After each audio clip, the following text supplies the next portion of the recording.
আসসালামু আলাইকুম, শুভ সকাল। চলে আসলাম আরেকটি ব্লগ করার জন্য। হাঁটতে হাঁটতে নদীর পাড়ে, একদম নদীর পাড়ে পা যাচ্ছি। আজকে ওয়েদারটা খুবই সুন্দর, একেবারেই রোদ নাই, তারপরে প্রচণ্ড বাতাস ছিল।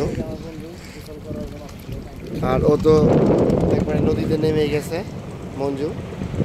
হাঁটতে হাঁটতে খুবই ভাল লাগছে আজকে, দেখতেই পাচ্ছেন নদীর পাড়ে যে যার মতো ছুটে চলছে। এ হচ্ছে জেলেরা মাছ ধরার জন্য। সারা রাত এরা মাছ ধরে এবং মাছ বিক্রির জন্য এই ঘাটে যাচ্ছে। এই হচ্ছে এক ধরনের ঘাস ফুল, বা অনেকটা দেখতে কি বলে, অনেকটা দেখতে কাশ ফুলের মতো, দেখতেই পাচ্ছেন। অনেক হয়েছে, খুবই সুন্দর, খুবই সুন্দর লাগে। নদীর পাড়ে হয়েছে।